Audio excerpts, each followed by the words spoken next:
Well, I have been told I have a big mouth. Today I get to prove it.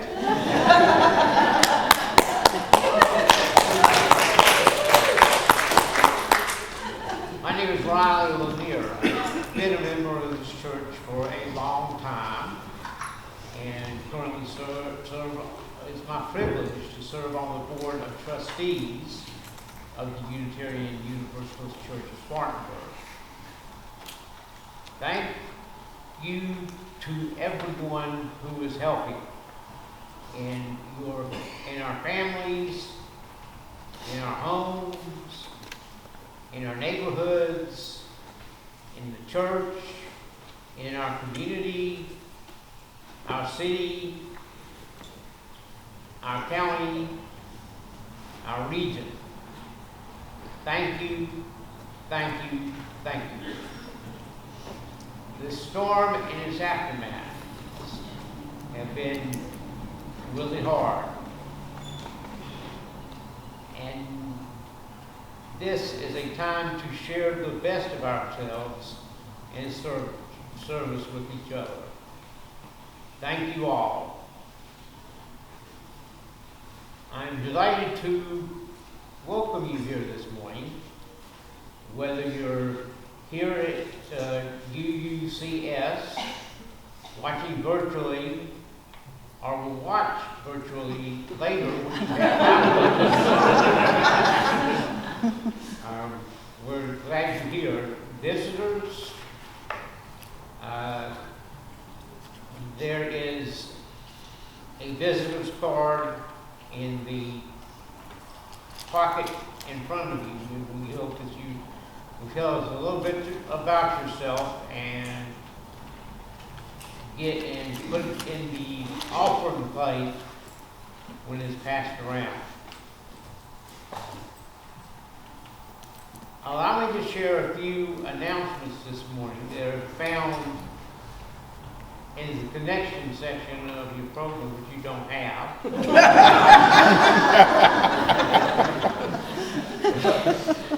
But anyway, things that are going on. Coffee hour. Oh, boy. Our hospitality team invites us all for coffee hour in the fellowship hall after today's service. Woohoo!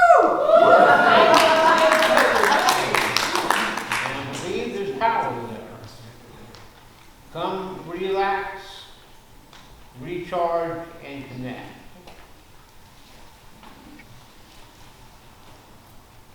Consciousness Team Book Study. Our social justice consciousness team is offering a fall book study on the story of inequities in America, based on the book Unequal, a story of America by Michael Eric Dyson and Mark Favreau. The authors provide hope that truthful storytelling provides the essential pathway to impact racism and inequities. Reverend Jean Batson Turner and Catherine Hope will be leading this study each Sunday at 1 p.m. in Wild Hall, which is downstairs. Come today. It'll be upstairs. Today. Today, no, we'll be upstairs. Where upstairs? From the fellowship hall where we have some light.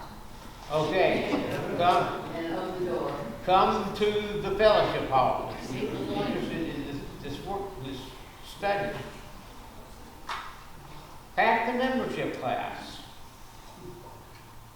Our path to membership class has been moved to next Sunday, following the service. And that's probably for obvious reasons, but for those of you who are disappointed not to have it this Sunday, come back again next Sunday.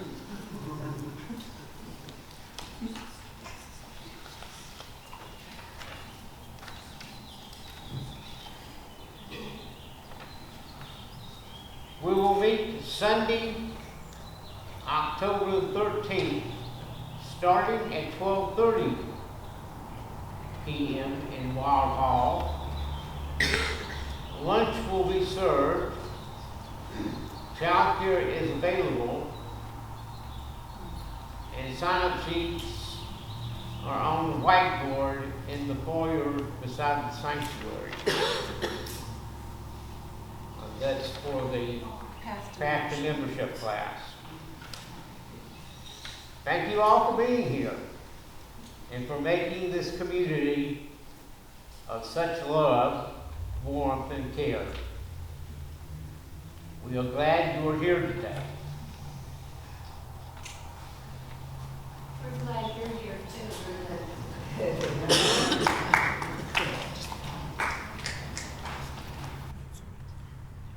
Morning. Morning. I'm traditionally soft-spoken, even when I think I'm yelling. So those in the back, if you can't hear me, throw your hand up and I'll scream even louder. I'm your worship associate this morning, and we're going to start with a reading from the Fellowship of the Rings, the first book in the Lord of the Rings trilogy. By many considered the progenitor of the fantasy genre. At that moment, there came a roaring and a rushing, a noise of loud waters rolling many stones. Dimly, he saw the river below him rise, and down along its course there came a plumed calvary of waves.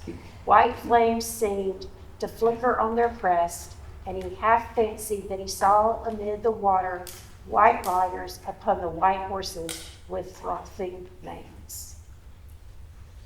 Now we will engage in one of our most sacred traditions and place a shell or a stone in the rippling bowl as a symbolic way of sharing ourselves with our community and allowing our community to hold and bolster us in good times and bad. For many, the last couple of weeks have definitely been on the bad side. So We all need a little extra energy and love and care. So please bring whatever you need to help hold him, and we are honored to help hold whatever energy you need to share.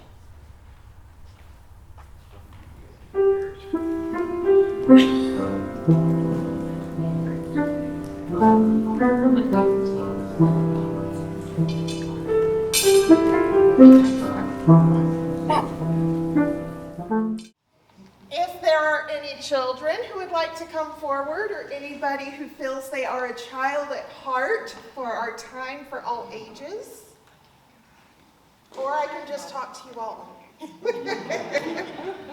You want to come on? And come hang out with me? No?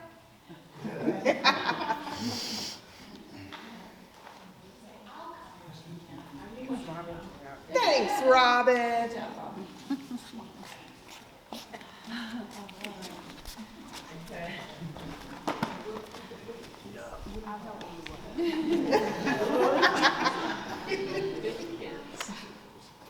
All right, I have a riddle for us. Are you ready?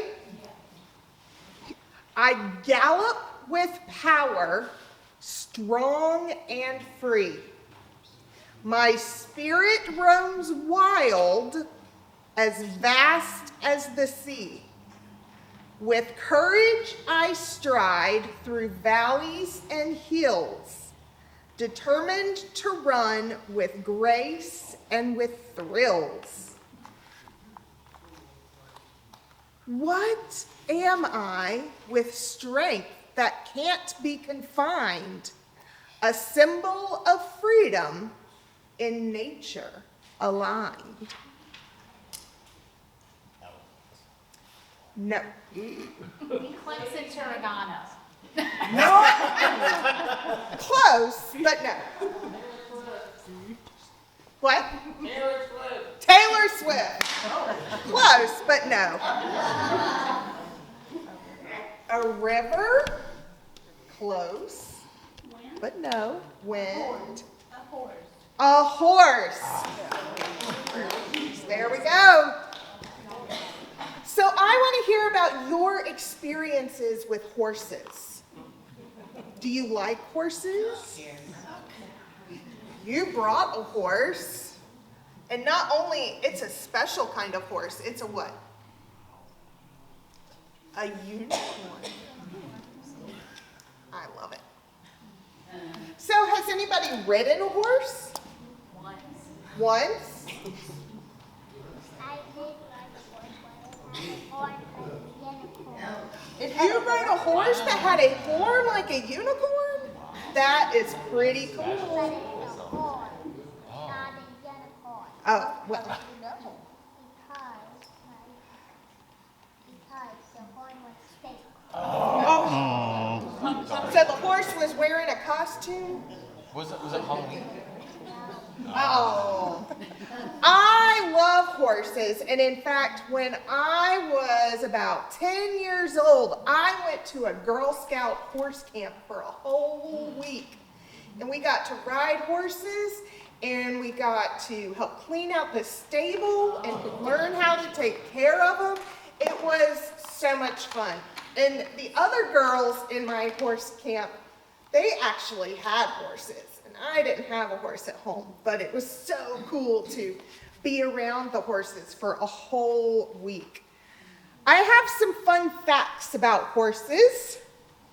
Did you know that they can carry a person and walk 100 miles in a day? They have really strong memories and can remember places and people and other horses for many, many years. They have a strong sense of smell, and they can detect odors over miles away. They also have unique teeth, and you can determine a horse's age by its teeth. As they grow, the teeth develop distinct patterns, and that is what you can determine or use to identify how old the horse is. Horses have been known to adapt their behavior based on their environment, demonstrating a level of problem solving. Studies show that horses can understand human emotions and even respond differently based on a person's mood. And horse therapy is used to help individuals with physical or emotional or even mental challenges. And horses are known for their calming presence and ability to build trust with humans. And there have been several studies that show they can actually help lower blood pressure and heart rates and regulate the nervous system. It's pretty cool, huh? Horses are pretty cool animals. So, horses, with all these cool things, they symbolize some pretty cool things too. They symbolize freedom. What might that mean? What does freedom mean? I don't know. You don't know? So you can be yourself You can be yourself. without fear. Mm-hmm. When I was looking this up, it said that horses often represent freedom and the ability to roam freely and reflect their natural instincts as wild animals. And they also represent spirit. So what might that mean? There's a whole horse movie, and the horse is named Spirit. What might spirit mean?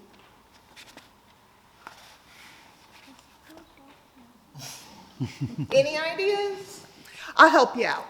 It said that spirited nature embodies the energy of life. Are we pretty active people and have a lot of energy in life? Sometimes. And so, so horses can represent the spirit and energy of life. They also represent courage. What does it mean to have courage? You don't know. Doing something even when you're scared. Doing something even when you're scared. I like that. Horses symbolize bravery and courage and are often seen in stories of knights and heroes riding into battle.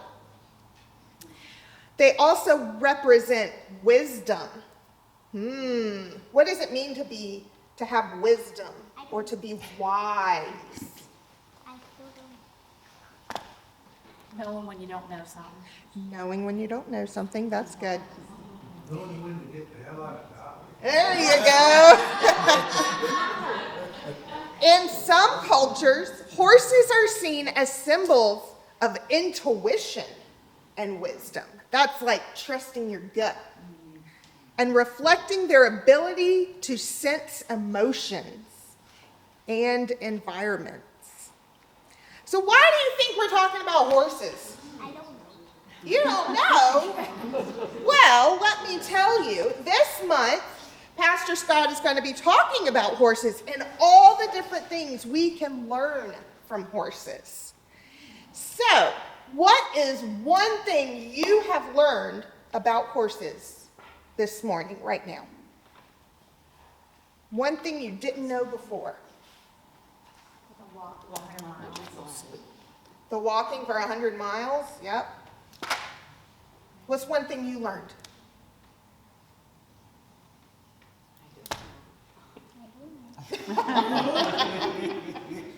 Well, I think horses are really cool creatures, and the fun thing that I learned when I was doing all this research was that they can actually lower our blood pressure and our nervous system. They can physically affect our bodies just by being around them. Have you ever been around a pet and it helps you just to feel calm? No. No? But imagine a big horse and it helps you to feel calm. Usually when you're around a big animal, you can feel kind of scared. But being around a horse, you can feel calm. I think that's pretty cool. I hope you learned one thing about horses this morning. And I hope that you will learn, the adults will learn lots of more things about horses. So we are going, if anyone would like to join me at the back to color, I've got some horse coloring sheets and we can just hang out and color. You want to do that? Okay. Thank you, everyone.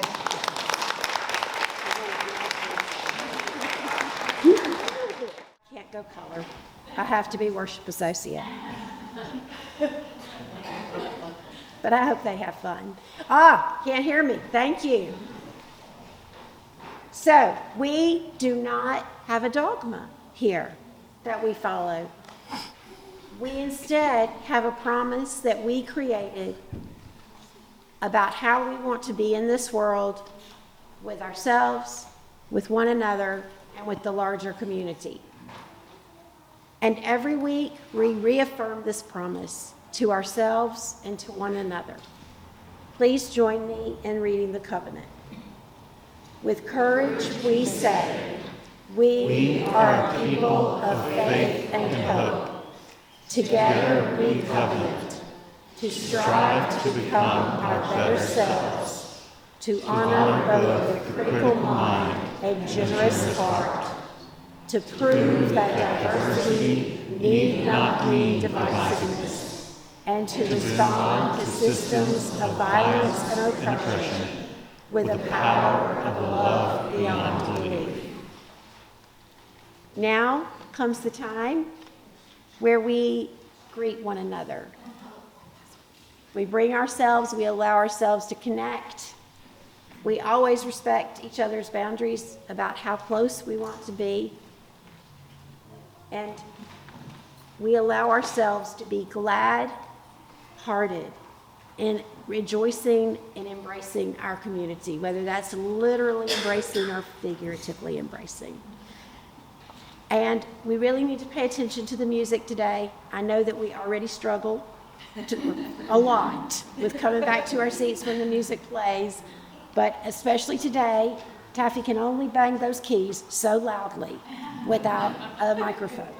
So please pay attention and come back when she starts to play.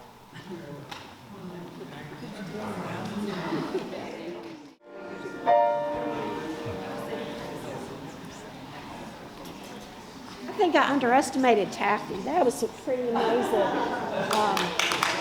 Some pretty amazing volume from those keys. Speak loud, Mary. Speak loud. Oh boy. All right. I will try. Just don't go home and go, why was that woman screaming at the front of the church? Now comes the time when we share our gifts, our material gifts. I was talking to someone about this church this week and about why I think you guys are so remarkable. I think that I used a descriptive swear word before the word remarkable. And a lot of it has to do with the involvement.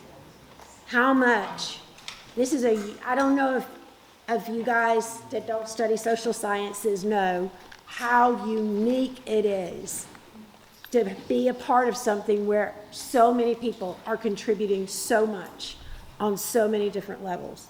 It's truly inspiring. But this is a world where, while we appreciate all of your gifts and your heart and your presence the very, very most, we do rely on the material gifts like the rest of the world. So this is where we share them. Today, we especially need to be as generous as we comfortably can be. I want to invite Paige Stevenson, the CEO of the United Way, to come and speak to us. That is going to be our Share the Plate. They are leading the effort to deal with this disaster and all of the ways that it has impacted our community and our most vulnerable members of our community. So please welcome Paige and share what you can. Thank you. Okay, so I'm going to go ahead and preface and say that I'm a crier. And so if I, well up and cry, just know that it is because I'm see, here it comes. And that's the thing, it'll just show up. it has been amazing to see over this past week, just the outpouring in this particular community. As we have all struggled, pretty much everybody has been impacted in some form or fashion because of this storm. We have seen those who have lost their homes. We have seen those who have lost everything that they had in their freezer and refrigerator, and they are still struggling without power. They're not able to connect with their friends and family to make sure that they're okay. And then we've seen loss of life as well. This week, we have seen people come together in just the most tremendous way.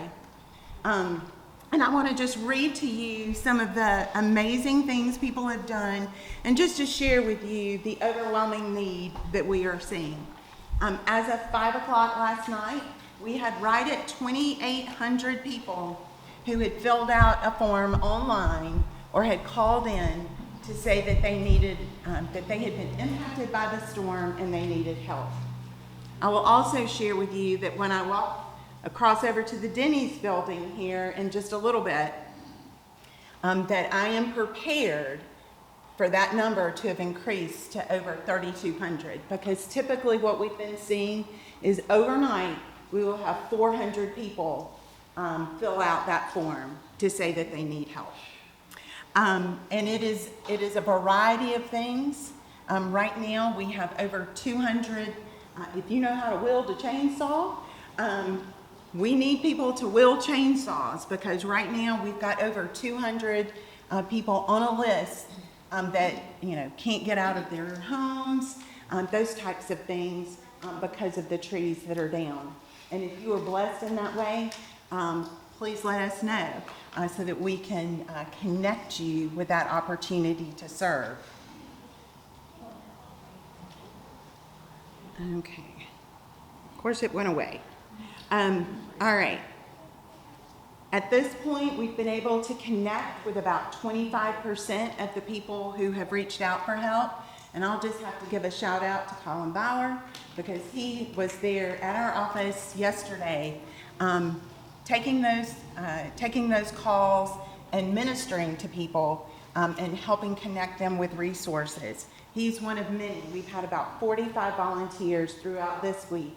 My team has actually been embedded at the Emergency Operations Center with the County of Spartanburg and have been there since Monday.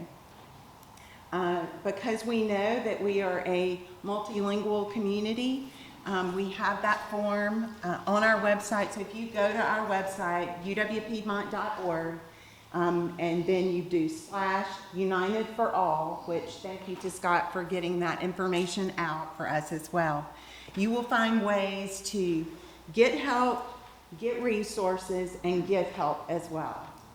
On that site, the form is in English. It is also in Ukrainian and in Spanish, and we're working on a Russian form as well, and connecting with translators so that we can make sure that we fully understand what people's needs are, and that they're able to feel comfortable in this process, because what we have seen are people, they are in such a vulnerable state right now.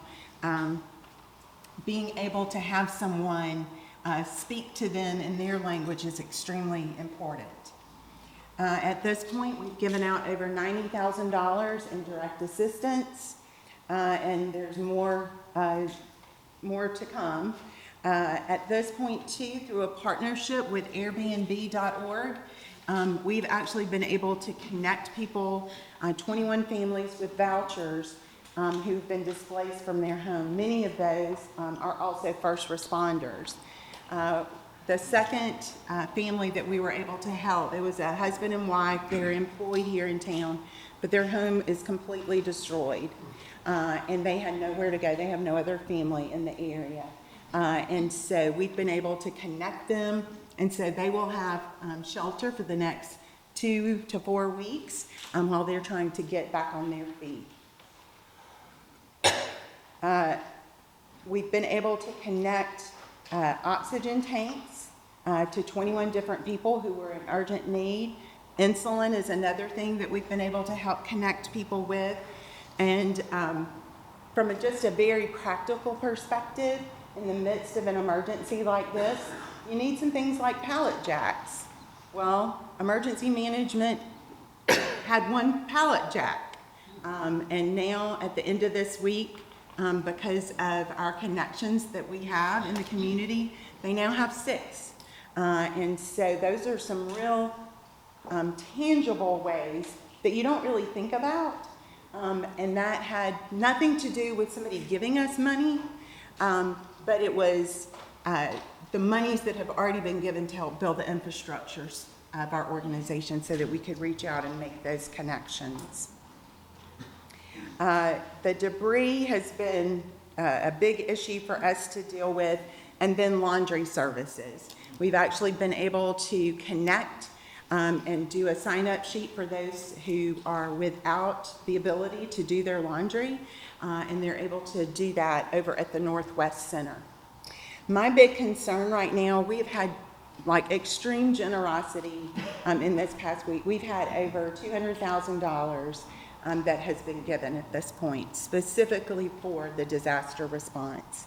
My concern is, as I have spoken with my colleagues across the state who have been in situations where natural disasters like this have occurred, this is just the beginning. It is the long-term recovery that is the hard part. We will have many that will show up and be doing things to help us, but then they're going to leave, and then it's up to us to join together and to help rebuild this community. So just know that as we are going through this process, we are making assessments of, we did a back of the napkin math to make a determination, because we actually cover Spartanburg Union and Cherokee County, just to provide $1,000 to every person who has difficulty making ends meet. We would need $51 million, which we know we're not going to get. And it is not out there. So what we want to do is make sure that those who are in the greatest need are the ones, and who are the most vulnerable are the ones that we are providing that financial assistance to, but for others that are struggling as well, because it doesn't, this was a storm that was not took no regard to somebody's socioeconomic status. And there are others who are struggling as well, even though that they have been financially stable in the past. And so being able to provide them resources. There are opportunities to participate in feeding of the community, opportunities to collect supplies and drop those off at our building, and all of that is on our website. But just know that your outpouring of generosity this morning is going to literally change people's lives over the next few weeks, and we appreciate the opportunity to be here this morning and just to share that with you. I'd love, if you've got questions, I'd love to answer those for you as well. Yes, sir. So are you working specifically with this region or all of the Carolinas? So Spartanburg Union and Cherokee counties, we are geographic in nature. Okay. Do you have any connections with operations up north? I have friends up there that are asking for help. They can't get the supplies despite collection centers being overwhelmed. There's still all those communities that don't have access to them. Are you talking about in Western North Carolina? Yes. Okay. So I have some connections, but what my counterpart in Asheville, who's United Way, Asheville, Buncombe County, right now their biggest challenge is it's lots of things, right. But they've got to get the infrastructure pieces back up and going. And so I know there are tractor trailers, different churches and congregations in the community are filling up tractor trailers with easily to eat, like pop-top kind of stuff, and water, going into western North Carolina, and they've got some disaster relief that's happening in that fashion. But I do know that one of their biggest issues right now are their roadways. Right. And I also know that many of the chainsaw crews, and the reason we need people here who really, you're just a handy person with a chainsaw to come out, is because many of the professionally trained chainsaw crews are actually going Right. to western North Carolina. Any other? I just want to say thanks to Mary Underwood. It was her connections and Peggy that got a slew of social workers and professionals and people that did case management. And so very much thanks to them and Amanda Pennington and people that have been helping out. Question about FEMA, because sometimes, we'll do locally, but then also what FEMA can do. Can you talk a little bit about that? And are there certain areas that people should apply for FEMA? And then also, I think what we're working on is those that might be really in poverty or below the poverty line. Can you just talk a little bit about that, please? Yes. So I will say we're trying to have somebody from the Office of Resiliency, which this is a spot where South Carolina is way ahead of a lot of other states. A lot of other states don't have an Office of Resiliency. And so we are trying to have someone to be here on Thursday at lunch for the conference that Spartanburg Academic Movement is doing, to do some walking through. Go to the Office of Resiliency website, and there is a link where it says something about like apply for help. Have people get in the queue as quickly as possible, because that's going to be one of the things that is going to help them get the help sooner, raising their hand. I did not do it. I texted my husband. I was like, hey, you need to get on the website and fill out the FEMA form. But also with that, my understanding is somebody filled it out like on the go on their phone. So I think it is very self-explanatory. Also on Thursday, Senator Graham's office, along with the Lieutenant Governor and the Governor, they have come together, and at USC Upstate, there's going to be a gathering of some state offices like DSS, the Department of Insurance, and others, along with the Office of Resiliency. My understanding is they're going to have people on site to help people complete those FEMA forms. One of the things that I've learned this week is that there has to be a congressional appropriation, and at this point, we've not had congressional appropriations for the disasters that happened in 2023. So like the fire in Hawaii, they don't have funds yet. And so my hope is that, that this will be a scenario where they will call Congress back into session, and before the end of the year, make an appropriation for former disasters as well as this current disaster. Any other? My number is on the United Way website. Reach out if you need, if you've got further questions or you need any help or you know someone who needs help. That is what we are here for. And thank you so much for the time this morning. And I am going to scoot and go start making some calls. Thank you so much.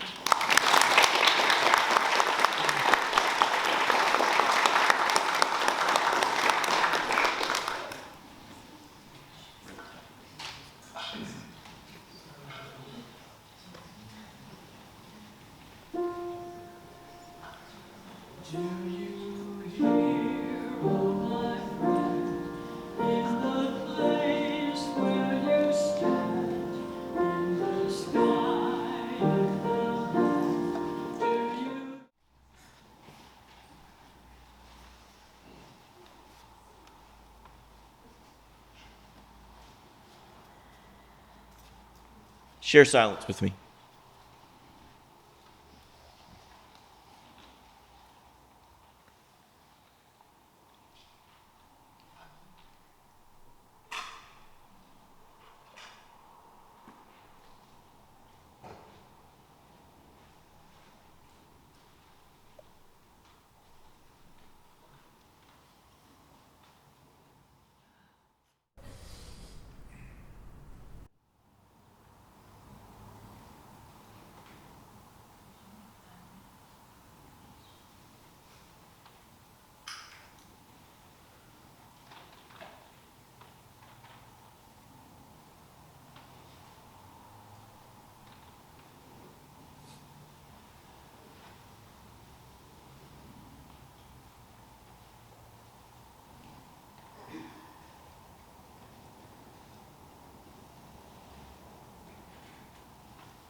Time is brief, and for good reason. Really glad that we gave the space that we have today for the things that we've done. So for this meditation, we'll take a long and far too complex series of stories and make them into a haiku. And then we'll spend the rest of the month trying to pull them all apart again. Did you watch the storm as it unfolded last week? Watching out of your window, standing in your basement, watching the trees pirouette, feeling the wind. And as you watched all of that chaos outside, did you feel inside of yourself chaos, fear?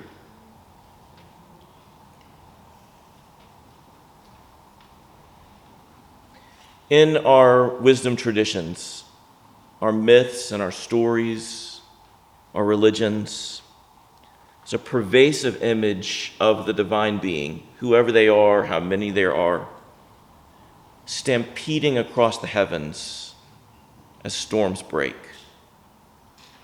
A God on horseback tearing through the skies.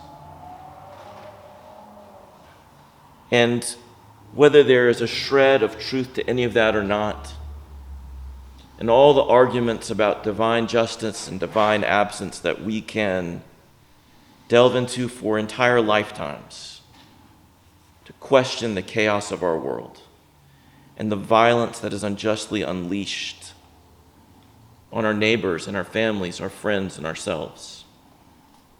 There's a deeper truth that these stories try to tell us. Hear it over and over again. And it is that whatever it is that is out there beyond us, presence or absence, divine or nature or whatever that is out there is also inside of us. Psalm 29 talks about the God of the storm, but the deeper truth of that tradition is that God lives inside of us. The Vedas speak about Rudra Shiva storming across the earth in thunderclouds, but the deeper truth is that Shiva lives inside of us. And when we watch those trees tearing from the earth and falling, as we heard lives coming apart in the pouring rain, we felt that same chaos inside of us, in our bodies. This is the deeper teaching. For all that we have seen of violence and power and forces beyond our control, that same energy is in us. And when Paige stands in front of us and talks about organizing her team, she's talking about people in this congregation who work for the United Way, pouring in energy and days and compassion and effort to get assistance to friends and neighbors and strangers alike. And when Colin and Mary and Chris Christiniak and all of these folks in our midst, and every one of us that have helped our friends and our neighbors, when we pour out that energy to help, what we are doing is harnessing the power of the storm to transform it to power for good. We are riders on the storm who take chaos and with the stirrups of love and compassion and with the bridle of, damn it, we're going to make this work. We ride that wild steed of a hurricane to bring hope to one another. You can feel it in yourself. can see it all around us. So at the end of this first week of many weeks to come, if you feel tired, if you feel depressed, if you feel hopeless, look at the rider who just stood before us and is back out on her stallion again right now.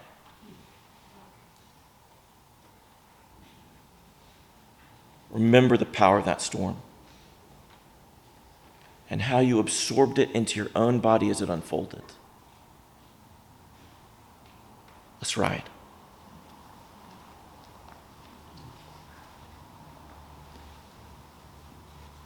Hymn 121.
From the Hebrew prophet Amos. Let justice roll down like waters and righteousness like an ever-flowing stream.